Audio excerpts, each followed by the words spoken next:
www.outoflives.net. All right. We've started. Yes. What have we started? our first article / audio / thing that we'll sort of post for outoflives.net.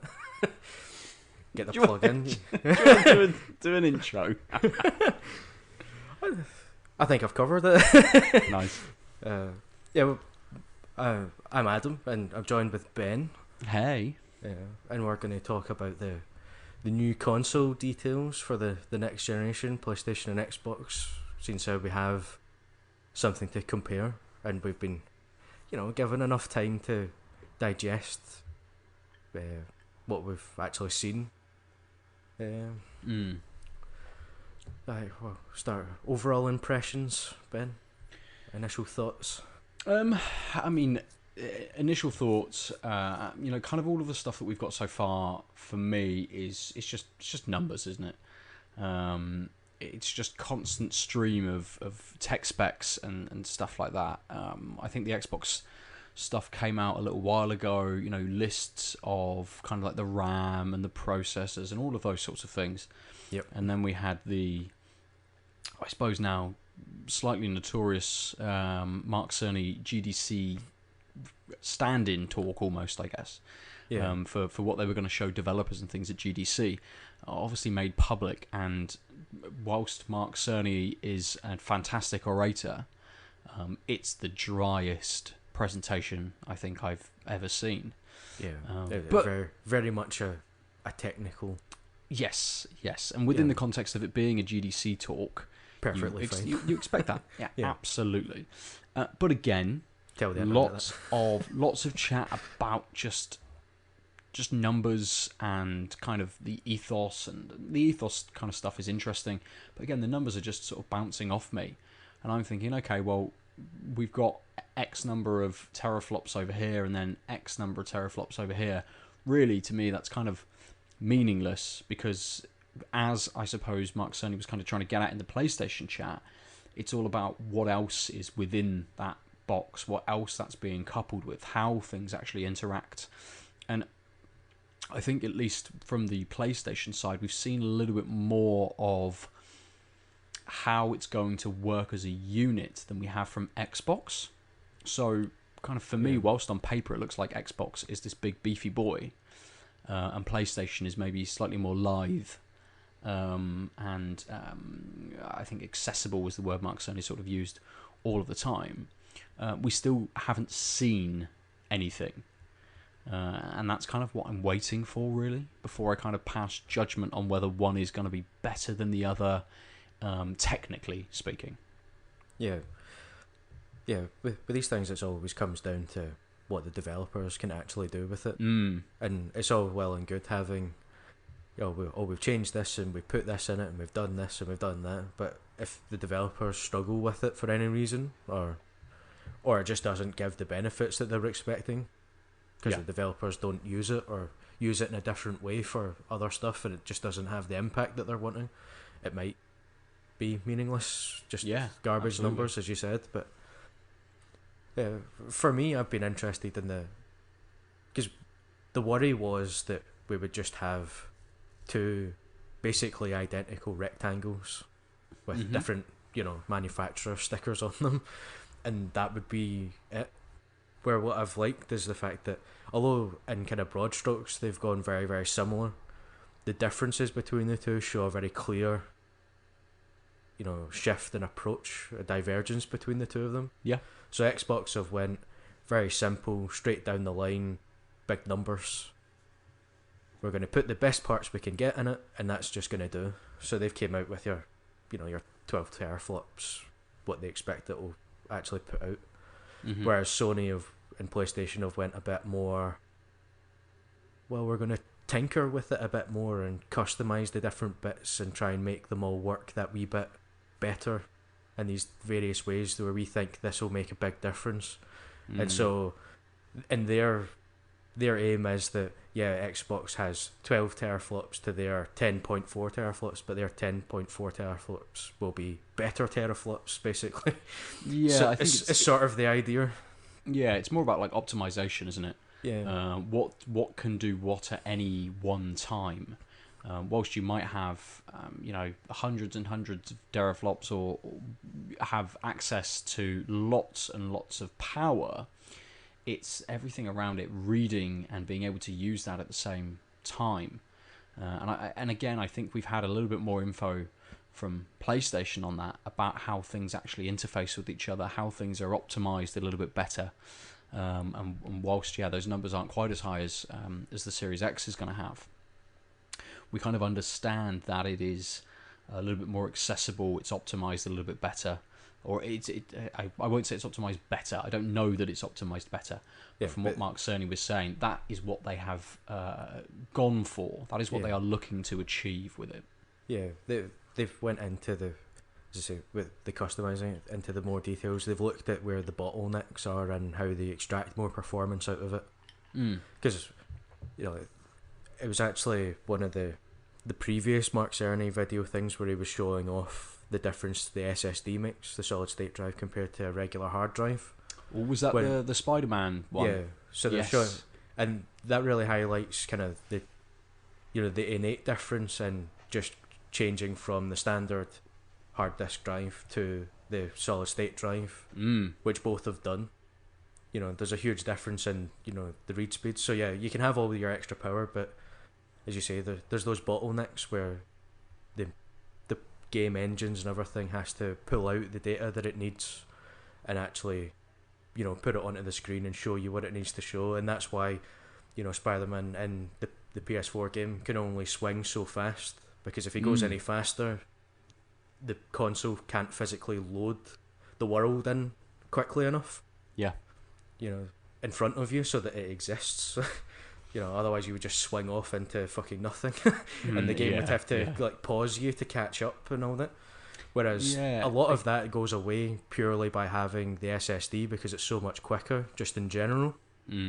But then Sony have went in to that extra bit of depth in Mark Cerny's talk, where they were mentioning, in much greater detail than in detail I don't fully understand, but they're showing how they've changed it so that it's so much, the bandwidth of the data, so they can draw out so much more data all the time to speed all of that sort of processing up. So that will mean that the aim is that means that developers and that don't need to put in, stupid windy corridors in between areas and stuff like that, which is a kind of a design thing they've had to put in because of the technical limitations, so that the game can, the RAM and all that can dump the old memory and then load in the new level stuff, and things like that, to give it space to do that without literally just locking you in place or having you stuck in an elevator or whatever. It's kind of an interesting one that we, I think we've sort of seen with this generation, how much better these generation of consoles were than the previous one in this area already. With all of these massive open world games, things like Red Dead Redemption 2, the newer Assassin's Creed games, how they can still do, quite a lot and have a lot on screen at one time, especially compared to previous generations, the 360 and PS3 games. Yeah. And I remember when those consoles were kind of announced, that one of the things that people talked a lot about were like particle physics and things like that, and the ability to have more stuff on screen, more things going on, again, better optimization about using memory and things. And I'm guessing that's just, again, we're going to see that is just the clear jump that things can do to work better, to allow more things to happen at any one time. So it's not a surprise that is sort of the way that they've taken it, and the way that they've tried to work with their tech to achieve putting more things on the screen, allowing more load times, allowing you to have an absolutely insane, say, like run speed or car speed. How much better a sort of like driving game is going to be and feel when that speed can be just that little bit quicker. Obviously driving games would have been limited to this as well, only being able to load in a certain amount at any one time, and they're a little bit different because you're usually, you have kind of one view and you're going around a course, so things can be very well tailored. It is almost like that corridor situation kind of all the time.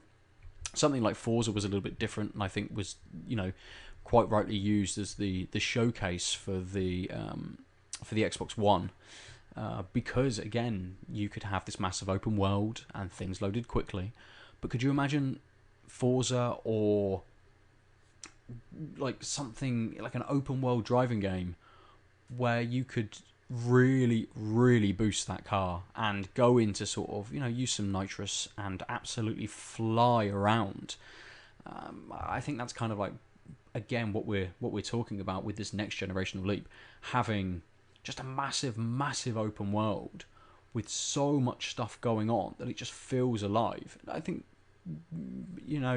Insomniac did quite well with Spider-Man in that regard. There were, people in the street, but you never had big crowds. You kind of, when you had enemies, and at times you had quite a lot of enemies on the screen with you in one area, it was a little bit more kind of limited, that actually there weren't people around as much.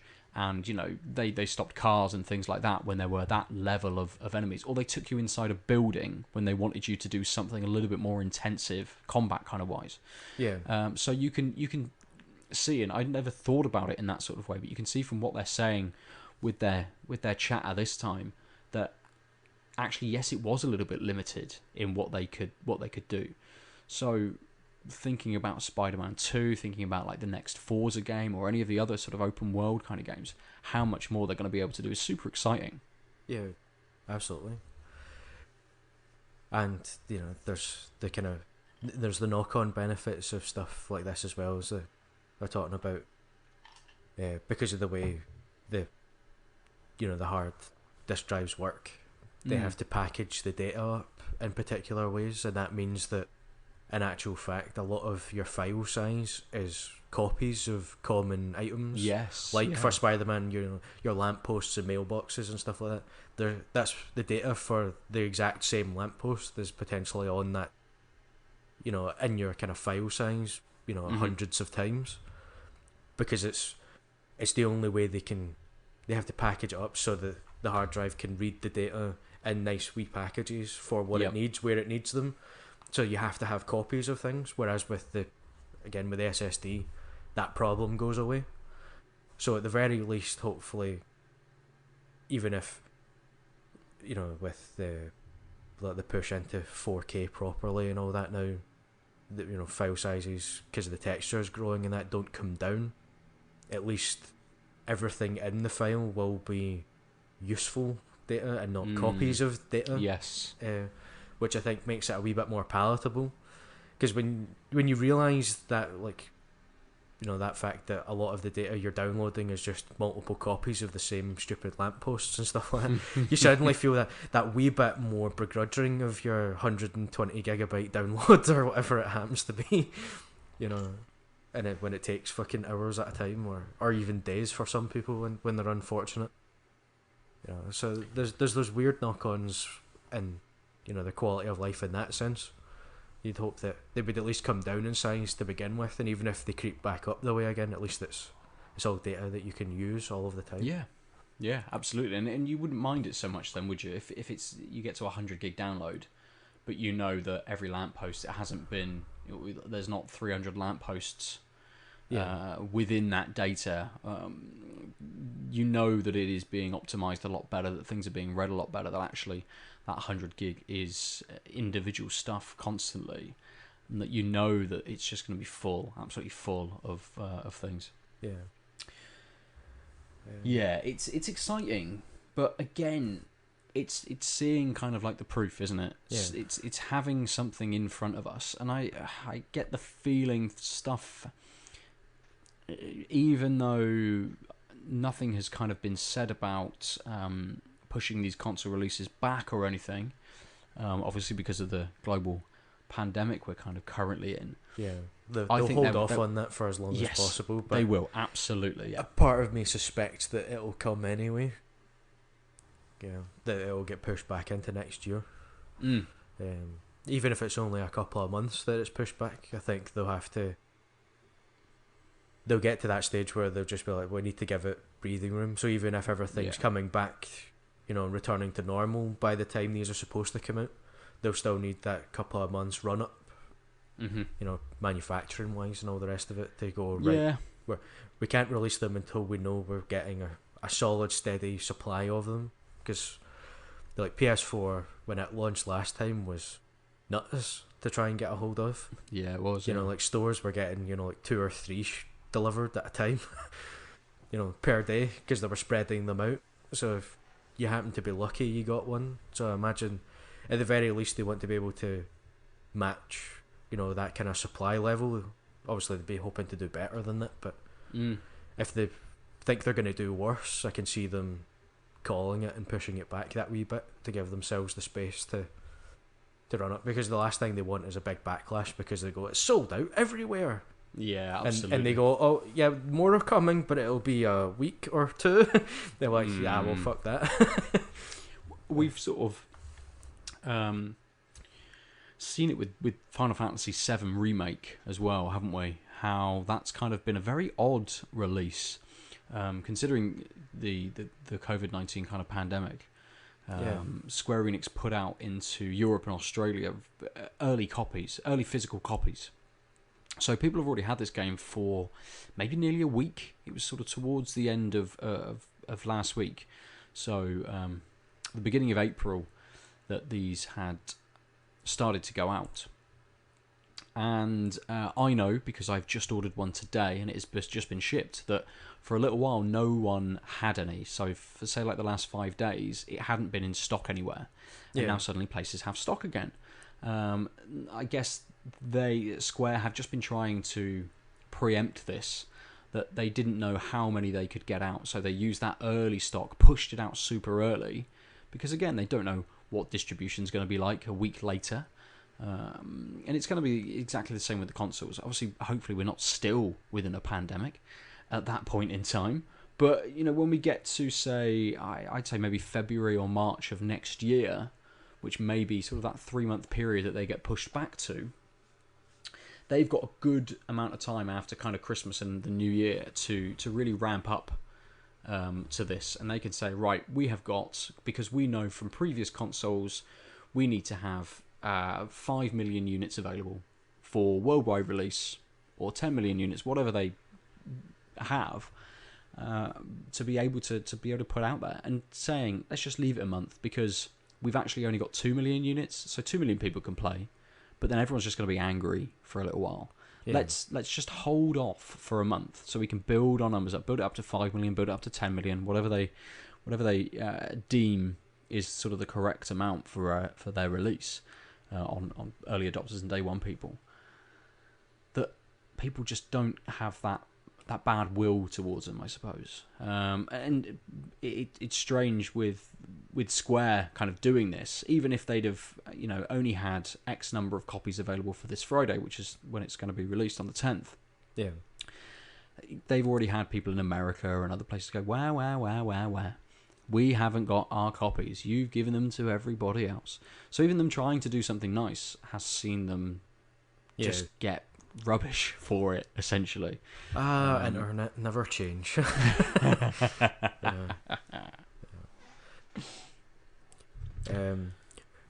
the headline, the kind of benchmark that the two consoles seem to be going for is 4K up to 120 frames per second.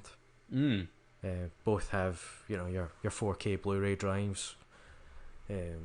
Both have SSDs. PlayStation's again is slightly smaller, 825 gig big instead of the full 1 terabyte that Xbox have gone for. Mark Cerny mentioned that they found that was the optimal number, but I don't understand how that works, but hey-ho. No. He's the technical man, he said so it must be true. But both have the options for expanding it. They have like built-in expansion slots and stuff like that, like cubby holes built into them and all that, and you can still have your external, USB plug-in expansion that way as well if you want. I think, as far as I know. With that, hopefully we're not looking at individually crafted hard drives for each unit. You have to buy that proprietary drive. You have to buy the Sony stamped drive to be able to use, or the Microsoft stamped drive to be able to use within it, making it again as accessible as possible to people.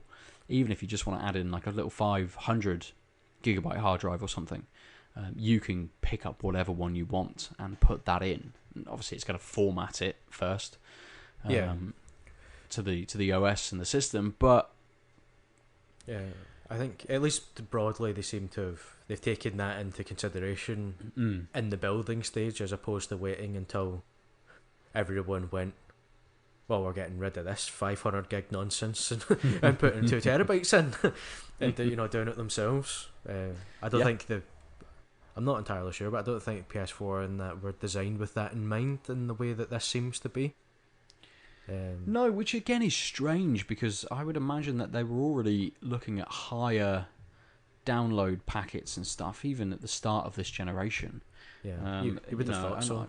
Yeah, and I would imagine that a 500 gig hard drive was only put in on those original units because of cost. You take that up to 1 terabyte, you double, or not quite double, but you're looking at a third again the cost for just the hard drive. So what did PlayStation 4 launch at? I don't remember, about £400, something like that. You're probably $379.99. Yeah, you're probably instantly jumping up another £50-60, just for that additional hard drive on those original models. So yeah, they're trying to balance out again prices, launch prices. Well, we've had no word on that so far, but has there been one for Xbox? I don't think there has either. Has there? No, I don't think either have said price wise. I think they've just both said that keeping it affordable has been, like one of our key considerations. But I don't think they've expanded beyond that. So for me personally, I don't think anywhere between. I don't see them being cheaper than £400, and I don't see them being any more expensive than £500. On the basis that anything above 500 in particular just starts to creep into, well, that's a bit too pricey, and it put people off. So I can see them all, both sides, deliberately, cutting their margins and making it, even if they're shipping these at cost or even a little under cost, to keep it below that mark. Yeah, they've always been loss leaders, and they generally do sell them at a little bit of a loss. Not massive amounts, but they can then start to, if they lose £20 per unit, they make that back with the first game or something that you purchase with it. So they know that they've got you then by just dropping that price just that little bit. And I'd expect something similar with this as well. That actually it costs them something like 400. I don't know, maybe not, maybe like £300 to make and build the unit and all of the parts. You've then obviously got all of your overheads and things on top of that. That probably takes it up to sort of maybe 450. I don't know. I'm just picking numbers out of the air. Yeah. And then they make it 20 quid, 30 quid less than that. Yeah, well, that's certainly a possibility. Again, we need to wait and see. The other key kind of technical innovation that they're both talking about is ray tracing, which is very interesting. As a development sort of thing, because that's kind of top end PC stuff that's only just started to come in, and that's a whole new system that they can use for lighting and sounds and like shadows and all sorts, and rain and everything. It's a very diverse kind of technology that can potentially, again, another one of those, potentially revolutionize everything, or might not. It depends how it goes. But again, that's another thing. Both have said that it will have that. That will be something that the developers can use and implement. So we'll see how big a difference that makes.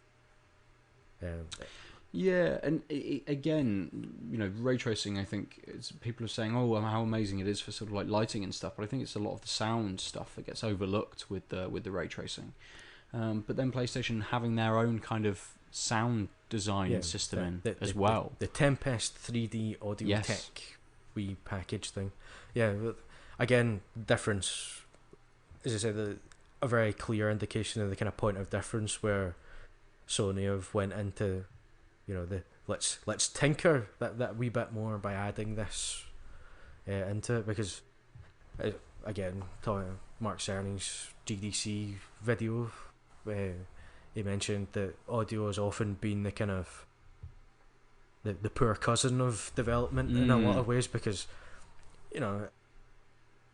everything has to fight for its own slice of the resources that are available to use in the console, and your dialogue options and your game world and the engine and the graphics and all that tend to take up the biggest portion of it. So the audio's often had the leftovers to work with, and it's done incredible things with it. But it's definitely an area where there's plenty of room for improvement if you give the audio teams on the developers that bit of dedicated hardware to go nuts, see what you can achieve with this, and see if it makes any difference. Absolutely. And I think I sort of I'm not sure whether my quote or my statement just now made it sort of seem that PlayStation were going away from ray tracing with the Tempest, but I think actually it's something they're going to be able to utilize together. So the Tempest sort of seemed a bit more based around the user and delivering a kind of like an individual sort of sound system based upon your profile, how your hearing sense kind of picks things out, and having different profiles that you can go through to make those sounds better. But I would imagine that probably works with ray tracing. They're different systems, so you can still use ray tracing for sound delivery. The PlayStation then just has the Tempest in there to allow you to receive it in a slightly more individual way, I guess. Well, from my understanding of it, the ray tracing is obviously it's kind of engine side, so it's how you actually build the things up. So, and then it's instead of having to like place like sound indicators or something manually into the world, they can have it. The ray tracing will set it up so that the noises sound like that's where they're coming from, because in the game world, a rock falls to your right hand side. It's actually sending the signals from the rock falling across toward the player. So it's actually doing it kind of in world as if it's real, which is why it has that kind of extra immersion factor to it, as opposed to them just kind of playing the sound of a rock falling and sort of angling it as if it was on that side. I'm describing this very terribly. Can you tell I'm not a game developer? I know what you mean. It's fine. And then the Tempest, the audio tech stuff, is just a dedicated bit of hardware for them to use to then deliver all of that stuff to the players without taking away from any of the graphics, performance and CPU stuff that's going on. So it has its own wee dedicated thing that's doing it. That way it's not hindered or limited by what else is happening. In the same way that maybe it has been in the past. So again, if that's implemented well and used by developers, particularly the third party developers, that would be very interesting to see how much of a difference that will make.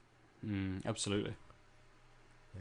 But I think we'll close out with just some final thoughts. Are you leaning one way or the other on the console so far, or are you just neither here nor there? I am leaning more than one way, but it's not really to do with kind of like the technical side of stuff. It's much more to do with library and games. So you're just a blind fanboy, is that what you're saying? I mean, it's definitely one that I think I've had PlayStation for years, Yeah. And I'm invested in the ecosystem, especially if PS5 allows us to have a lot of backwards compatibility with the games we've already got there. And it would be the same for Xbox. You can play all of your Xbox games on your current Xbox. Why you wouldn't want to leave that library behind? Yeah, absolutely. You know, whilst you might not, you know, I'm not really one to go back and play lots of older games, but I may do if it was available to me. The option is always there. So yeah, when you do have the, oh well, I'll just put this in and play it for half an hour or an hour or whatever, you have the option to do that, as opposed to oh well, I'll have to dig out my old console and plug it back in and faff about and do all that, and then when you think about doing that you go nah. And ignore exactly it. Whereas now you might actually do it a bit more often. So I'm definitely leaning more towards PlayStation. I'm in much the same boat, but as with all these things, that's as things stand, because we don't have a lot of information beyond just basic tech stuff. When we actually see them, see the games that are coming for them, and see how much they cost, those are much bigger weighted factors that will swing it quite significantly. But at the moment, and with the kind of track record, I know Microsoft have bought up a lot of studios in the last few years, but Sony have that kind of proven track record first party wise, that I know a lot of their developers are very good. I know their games usually are very good. They have that kind of credit in the bank, as it were, particularly from this last generation. As Xbox, although a lot of the developers they've bought up are very good and have good reputations, we haven't seen much from them yet. You know, because obviously they bought them up and now they're starting on their new projects and whatever else that we haven't quite got to yet. So, I think we've seen sort of Obsidian with the Outer Worlds, as you know, that did quite well last year. A lot of love for that game from a lot of people. Black Isle Studios, who are making Baldur's Gate 3. What I've heard about that, it sounds really good. We've seen a lot of visuals in terms of like cutscenes and stuff like that for it, which are intriguing, but again mean absolutely nothing.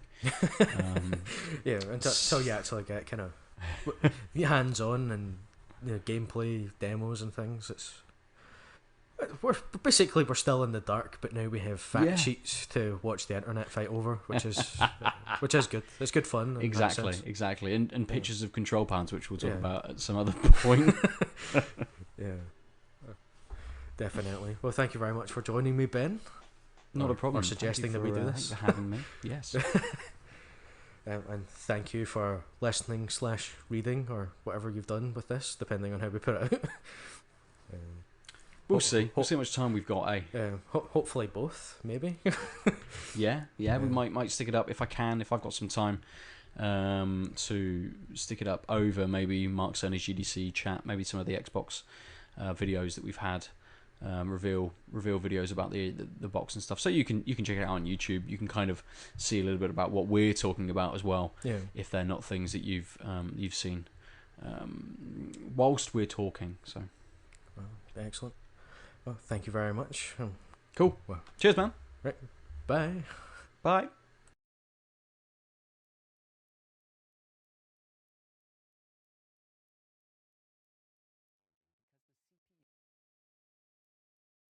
www.outoflives.net